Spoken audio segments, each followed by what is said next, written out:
నమస్తే. Welcome to our channel. ప్రస్తుతం మనతో ముళ్ళపూడి సత్యనారాయణ మూర్తి గారు ఉన్నారు. వారితో మాట్లాడదాం. సార్ నమస్తే. నమస్కారం మా పనికుమార్ గారు. హనుమత్ వ్రతం సందర్భంగా విధుశేఖర భారతి వారు ఒక మంచి యజ్ఞాన్ని స్టార్ట్ చేశారండి. ఏంటంటే అందరూ కూడా శ్రీరామనామ జపాన్ని రాయండి అని చెప్పి. అయితే వాళ్ళు చాలా వరకు బుక్స్ చాలా మందికి ఇచ్చారు. కానీ కొంతమందికి బుక్స్ దొరకలేదు.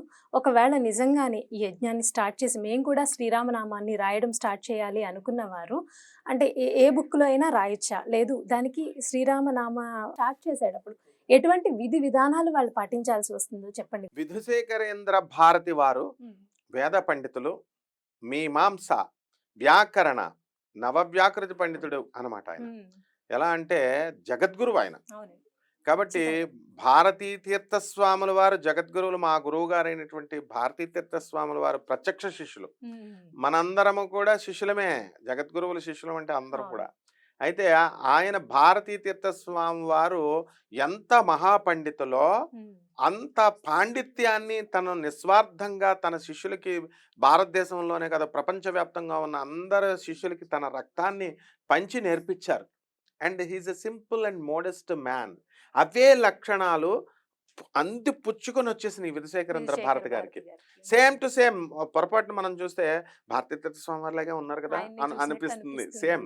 కాబట్టి జగద్గురువుల పరంపర కాబట్టి శృంగేరి హ్మ్. ఆదిశంకర్లు వాళ్ళు ప్రజెంట్ ఆదిశంకర్లు వాళ్ళు. అంటే మనం గౌరవిస్తాం. ప్రైమ్ మినిస్టర్ హ్మ్. ఇందిరాగాంధీ హ్మ్. హ్మ్. పరిపాలించింది ఒకప్పుడు. తర్వాత మోడీ గారు పరిపాలిస్తున్నారు. ఆమెని గౌరవించాం, ఈయన్ని గౌరవించాం. ఆ విధంగా సేమ్ రెస్పెక్ట్ ఇస్తాం. ప్రైమ్ మినిస్టర్ అనేది ఒక పోస్ట్.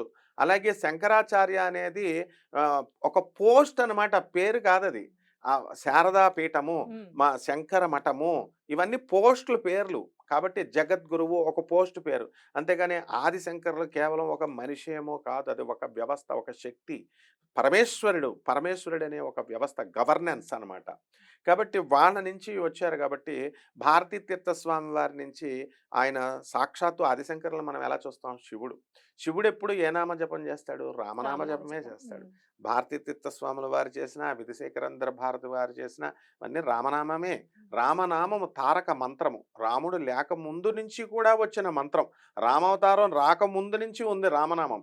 శివుడు నిరంతరం రామ అంటాడు. రామనామం యొక్క వ్యుత్పత్తి ఎలా వచ్చిందంటే ఓం నమో నారాయణాయాలో అనే అష్టాక్షరి మంత్రంలో నమో నారాయణ రా రా. తీసాము. హ్మ్. అలాగే పంచాక్షరి ఓం నమ శివాయలో మా తీసి హ్మ్. ఈ రెండు కలిపి రామ అనే శబ్దం వచ్చింది.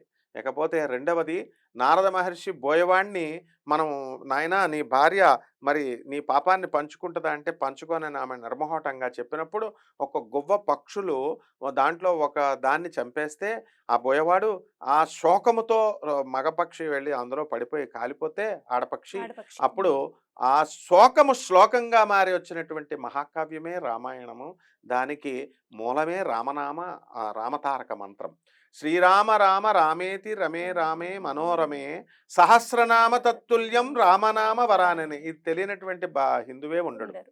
అయితే ఇందులో ఉన్నటువంటి రహస్యం ఏమిటంటే భారతీ తీర్థస్వామి వారి శిష్యులైనటువంటి విధుశేఖరేంద్ర భారతి గారు ఎందుకు పెట్టారు అని అంటే రామా రామా రామా అని 3 సార్లని శ్రీ అని ఒక్కసారి కనుక మనం ముందు రాసినట్లయితే సహస్రనామ.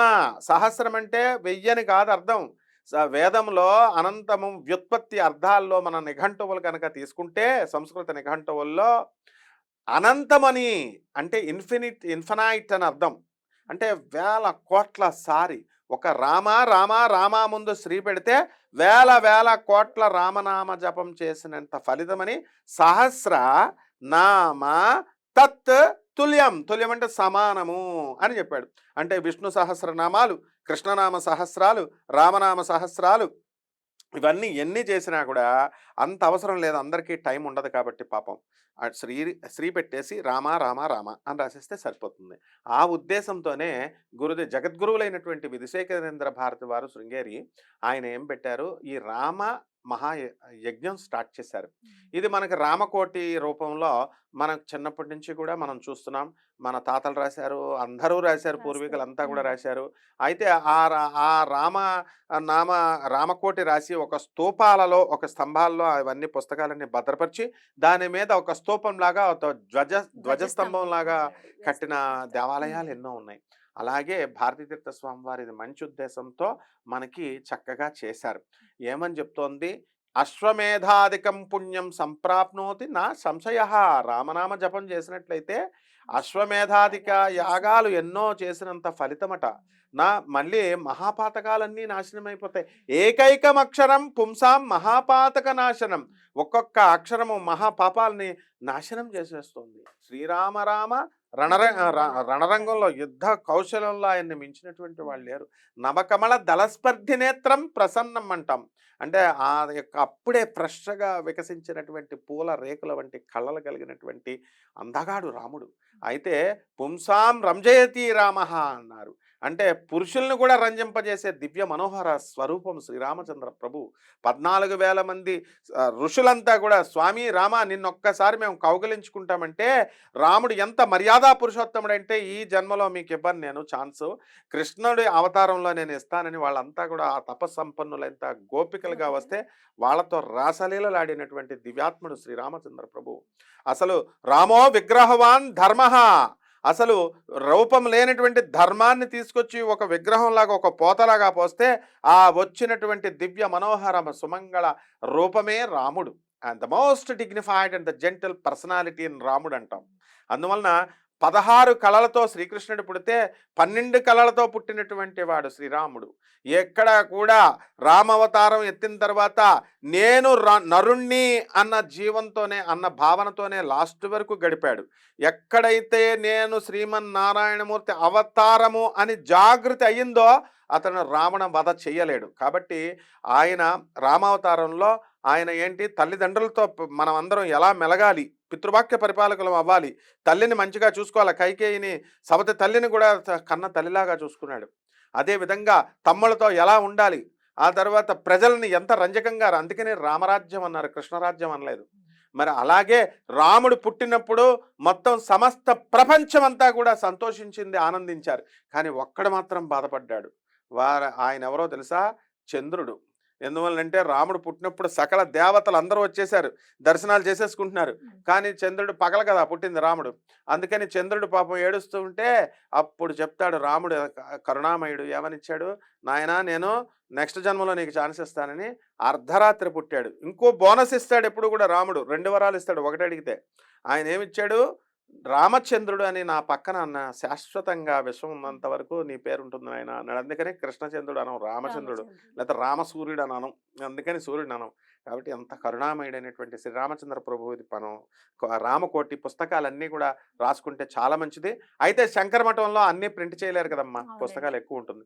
ఎంత మహాసంస్థానమైన కొంతమందికే ఇది అవుతాయి. కాబట్టి ఆ పుస్తకంలోనే రాయాలనే నిబంధన లేదు. మామూలు ఆర్డినరీ పుస్తకాలు, రూల్డ్ పుస్తకాలు ఉంటాయి, బ్రాడ్ రూల్ ఉంటాయి, మామూలు ఒక కాలం సింగులర్ రూల్స్ తీసుకొని శ్రీరామ అని ఆ గురువుగారు చెప్పినట్టుగా, జగద్గురువులు చెప్పినట్టుగా రాసేస్తే సరిపోతుంది. ఇక నియమాలు ఏమిటి ఇవి రాయడానికి అంటే, రామనామ జపమే నియమం. తలంట స్నానం చేస్తాం, ఈ కామను తలంట స్నానం చేస్తాము. చక్కగా రాసినంత కాలము ఎన్ని రోజులైతే ఉన్నామో నేల మీద పడుకుంటాము. తర్వాత బ్రహ్మచర్యం పాటిస్తాము. ఏముంది, ఒక 21 రోజుల్లో రాసేయచ్చు, లేదా 11 రోజుల్లో దీక్షగా రాసేయచ్చు, 3 రోజుల్లో రాసేయచ్చు. కాబట్టి మన వీలును బట్టి ఎవరైతే నేల మీద పడుకోవడము, కటిక నేల మీద కాకుండా దుప్పటి వేసుకొని సుఖాలు ఎక్కువ ఇవ్వకుండా బాడీకి, అది దాంట్లో అంతరార్థం. తర్వాత ఏకభుక్తం, ఆ తర్వాత బ్రహ్మచర్యం, నిత్య తలంటు స్నానం. ఎవరికైతే ఆరోగ్యం సహకరించదో, వృద్ధులు, వికలాంగులు, అనారోగ్యంతో ఉన్నవాళ్ళు వేడి నీళ్ళతోనే చేయొచ్చు. తెల్లవారుజామున చేయాలనే రూల్ లేదు. మామూలు వాళ్ళకి ఇలా చేసుకొని నాన్ వెజిటేరియన్ ఫుడ్ తినకూడదు, వెజిటేరియన్ ఫుడ్ మాత్రమే తినాలా, శాకాహారిగా ఉండాలి. మిగతా టైంలో ఈ పుస్తకం అయిపోయిన తర్వాత వాళ్ళ ఫుడ్ హ్యాబిట్స్ని బట్టి వాళ్ళు తినొచ్చు. ఈ విధంగా ఆ నిరంతర నామస్మరణ, ఏదో అన్నిట్లకంటే ముఖ్యమైన నియమం ఏమిటంటే, అది యాదృచ్ఛికంగా అలా రాసేయడం కాకుండా శ్రీరామ అని అన్నప్పుడల్లా ఆ ఆంజనేయ స్వామి ఎంతైతే రోమాలు విచ్చుకుంటాయో అంత ఇదిగా రామ అనే ప్రతి నామం రాసినప్పుడల్లా వాళ్ళ అనుభూతిని చెందుతూ రాస్తే కనుక వాళ్ళకి శ్రీరామచంద్ర ప్రభువు అణువులో ఉంటాడు. ఆంజనేయ స్వామిలాగా మనందరం కూడా శ్రీరామతత్వాన్ని మనం వంట పట్టించుకొని అంత గొప్ప అనుగ్రహాన్ని రామప్రభువు నుంచి మనం పొందొచ్చమ్మా. ఆ రామనామ జపం వల్ల 2 ఉంటాయి. దీనివల్ల ఆంజనేయుడు అనుగ్రహం వచ్చేస్తుంది మనకి, ప్లస్ రాముల వారి రాముల వారి అనుగ్రహం అనుగ్రహం వస్తుంది. డబల్ బోనస్లు అనమాట. నిజంగానే రాముల వారిని మీరు వర్ణిస్తుంటే అసలు వింటుంటేనే మనసు పులకించిపోతుంది అంటారు కదా అండి. అలా ఆ అనుభూతి నేను చెందాను ఇప్పుడు. అంత గొప్పగా వర్ణించారు. నిజంగా మీరు చెప్పినట్టు చక్కగా ఈ నియమాలు పాటిస్తూ రామనామాన్ని కనుక రాస్తే వాళ్ళ జన్మే ధన్యం అయిపోతుంది. ఇది చాలా సత్కార్యం అనే చెప్పాలి. ఇంత అవునమ్మా. మంచి కార్యక్రమంలో మనందరం పాల్గొనడం కూడా మన అదృష్టం. తప్పకుండా. మీరు నిజంగా చాలా మ్మ్. గొప్పగా చెప్పారు గురుగారు. మ్మ్. ధన్యవాదాలు. ధన్యవాదాలు.